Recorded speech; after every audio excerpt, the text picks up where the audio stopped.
হে নবী আপনি বলেন যে তুমি কি আল্লাহ এবং তার রাসূলকে নিয়ে, আল্লাহ এবং তার রাসূল ওয়া আয়াতিহি এবং আল্লাহর কোরআনকে নিয়ে মজা করতেছিলে? যদি তুমি তাই করে থাকো, আল্লাহ এবং তার রাসূলকে নিয়ে, কোরআনকে নিয়ে মজা করে থাকো, লা তা'তাদিরু ক্বাদ কাফারতুম, লা তা'তাদিরু ক্বাদ কাফারতুম। তোমার কোনো উযর, কোনো আপত্তি, তোমার কোনো বক্তব্য শোনার সময় নাই। লা তা'তাদিরু ক্বাদ কাফারতুম বাদা ঈমানিকুম। তুমি ঈমান আনার পর কুফরি করেছো, আল্লাহ এবং তার রাসূলকে নিয়ে কটূক্তি করার কারণে ঈমান আনার পর তুমি কাফের হয়ে গেছো। তোমার কোনো উযর আল্লাহ পাক শুনবেন না। আমি জারিয়াতে পড়াশোনা করছি, খেলছি, ঘুরছি, একবার নুরানি পড়ছি, আবার কিছুদিন ঢাকায় যাত্রাবাড়িতে পড়াশোনা করছি, ঘুরে ফিরে আবার হেফজ পড়ছি। হেফজ পইরা আবার শনি রাখরায় সাইনবোর্ডে যাত্রাবাড়িতে কিতাবখানায় পইরা আবার শহরে বেকায়া জালালাইন পড়ছি। এখানে আবার চলে গেছি মিশকাত দাওরা পড়ছি, আবার ঢাকায় বাড়ি দাঁড়াই আদব পড়ছি। তো মানে এই জারিয়ার সাথে আমার সম্পর্কটা একেবারে সুবহানাল্লাহ, মানে রক্তের। আমার জারিয়ার সাথে আমার সম্পর্কটা আত্মার, মানে একেবারে গভীরের। আমি জারিয়ার, আমার সবাই মোটামুটি চিনে, আমিও জারিয়াবাসীকে চিনি। জারিয়ার এই অনেকগুলো বাড়িতে লজিং খাইছি। হ্যাঁ, আমি এক পর্যায়ে আমার আব্বা যখন মারা যায়, জারিয়াতে পড়ি, তখন আমাকে পড়ানোর মতো আর অবস্থান ছিল না। আমার আম্মা একা মানুষ কেমনে পড়াবেন, আমাদের ভাইয়েরাও তখন খরচ দেওয়ার মতো সামর্থ্য ছিল না।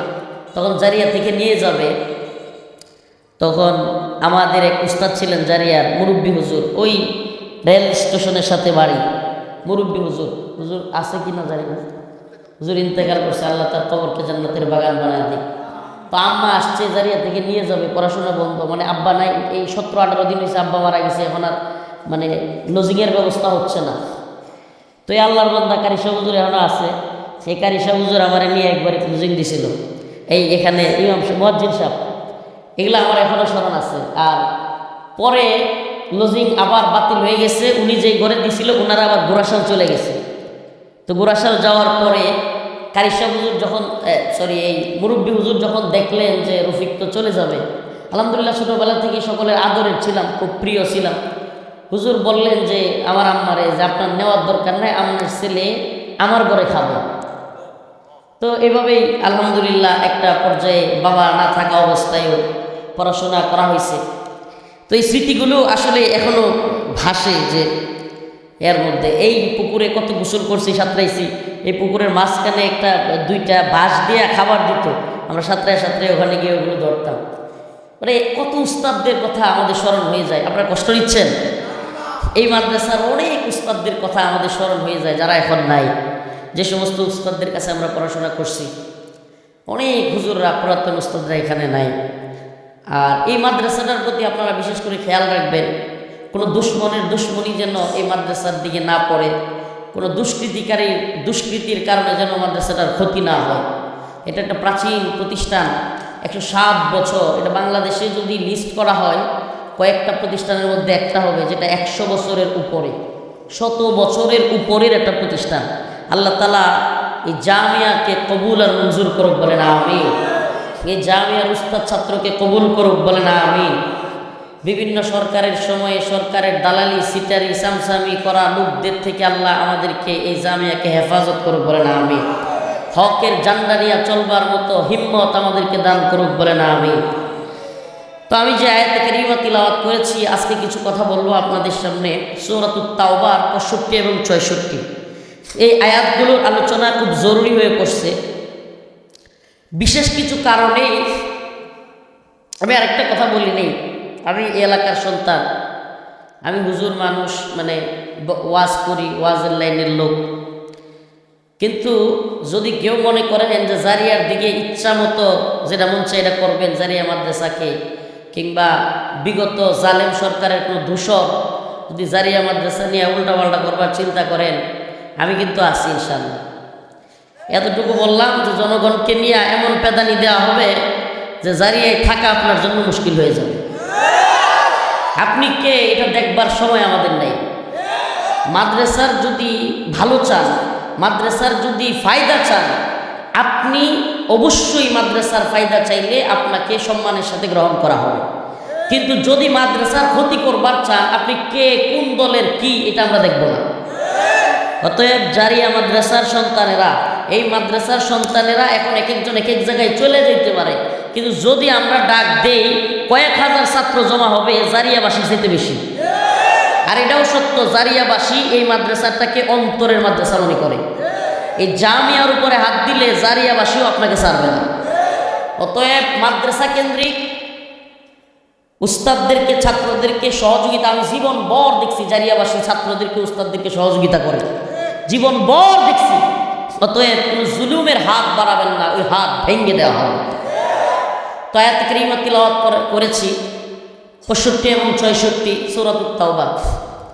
وَلَئِن سَأَلْتَهُمْ لَيَقُولُنَّ إِنَّمَا كُنَّا نَخُوضُ وَنَلْعَبُ قُلْ أَبِاللَّهِ وَآيَاتِهِ وَرَسُولِهِ كُنتُمْ تَسْتَهْزِئُونَ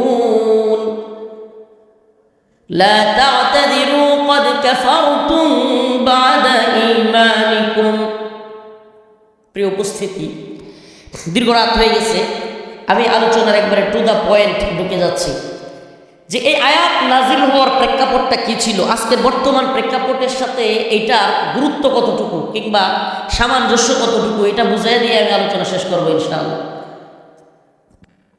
আমরা বর্তমান সমাজে অনেকে দেখি, অনেক সময় এমন কিছু লোক আছে যারা খুব জঘন্য কাজ করে, কিন্তু যখন তাকে ধরা হয়, যখন তাকে পাকড়াও করা হয়, তখন বলে আমরা দুষ্টামি করতেছিলাম। নাউজুবিল্লাহ, বলে কি বলে না? অনেক চোর আছে, চোর সমাজের মধ্যে পরিচিত, আপনি চিনেন, তারা চুরি করে। এই চোর করে কি 10-12 জন একসাথে থাকলে হঠাৎ করে একজনের মোবাইল নেয়, খুঁজতেছেন, তার কাছে পায়ে লাগবেন, তখন সে বলবে আমি তো মজা করতেছিলাম, দুষ্টামি করতেছিলাম।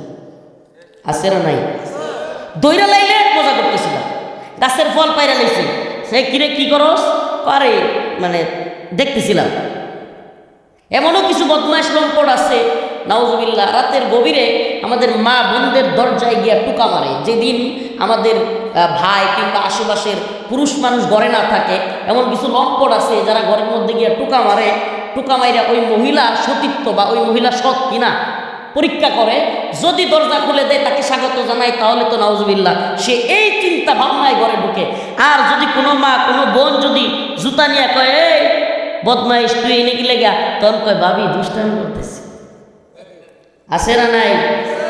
এটা শুধু এই জামানায় ছিল এমন না, খারাপ কাজ করার পরে আমি দুষ্টামি করতেছিলাম, মজার চলে করে ফেলছি, এগুলো বলার লোক আগেও ছিল, আল্লাহ রসুলের যুগে, সাহাবায়ে কেরামের যুগেও ছিল। এক লোক তাবুকের যুদ্ধে, আজকের যে আয়াত তিলাওয়াত করছি এটা শানে নজুলটা একটু বলি। তাবুকের যুদ্ধের সময় এক লোক, কোরআন তিলাওয়াত হচ্ছে, কোরআনের আলোচনা হচ্ছে, এমন এক মজমায় আরেকজনের সাথে বলতেছে এই কোরআন তিলাওয়াতকারীরা, এই কোরআন পাঠকারীরা হলো মিথ্যুক। নাউজুবিল্লাহ, মানে যারা কোরআন পাঠ করে আল্লাহ রসুল সাহাবায়ে কেরাম, তাদেরকে বলতেছে মিথ্যুক, তাদেরকে বলতেছে পেটুক, তাদেরকে বলতেছে ভীতু কাপুরুষ। নাউজুবিল্লাহ মিন যালিক। তখনই এই আয়াত নাজিল হয়েছে। আল্লাহ পাক তার রসুলকে জানায়া দিচ্ছেন যে যেই লোকগুলো এই সমস্ত কথাবার্তা বলে, এদের অন্তরের অবস্থা এক, মুখের অবস্থা আর। এটা কেমনে? যখন এই আয়াত নাজিল হলো, ওয়ালা ইয়াসালতাহুম লা ইয়াকুলুন্না ইন্নামা কুন্না নাখুদু ওয়া নালআব কুল আবিল্লাহি ওয়া আয়াতিহি ওয়া রাসূলিহি কুনতুম তাস্তাহজিউন। আল্লাহর রাসূল সাল্লাল্লাহু আলাইহি ওয়াসাল্লামকে আল্লাহ পাক জানায়া দিলেন যে আপনি যখন তাদেরকে জিজ্ঞেস করবেন কোরআন তিলাওয়াত পাঠকারীকে কেন তুমি মিথ্যুক বললা, কেন তুমি কোরআন পাঠকারীকে পেটুক বললা, কেন তুমি কোরআন পাঠকারীকে কাপুরুষ বললা, তখন তারা বলবে লাকুলুন্না ইন্নামা কুন্না নাখুদু ওয়া নালআব। এই যে বদমাইশ, যেটা কিনা তাবুকের যুদ্ধের সময় এই কথাগুলো বলতেছিল, আল্লাহ রসুল সাল্লাল্লাহু আলাইহি ওয়াসাল্লাম হাদিসের মধ্যে আসছে, উট দিয়ে যাচ্ছিলেন, আল্লাহ রসুলের উটে এইভাবে এক হাত ধরছে আর এইভাবে দৌড়ে দৌড়ে উটের সাথে যায়, আর তার শরীরটা পাথরের সাথে লাগতেছিল, এভাবে দৌড়ে দৌড়ে যায় আর বলে ইয়া রাসূলুল্লাহ আমি তো আসলে মজা করতেছিলাম। মজা কি করতেছিলাম? মজা করতেছিলাম। আল্লাহ পাক কোরআনের আয়াত নাযিল করে জানায়া দিলেন, কুল আবিল্লাহি ওয়া আয়াতিহি ওয়া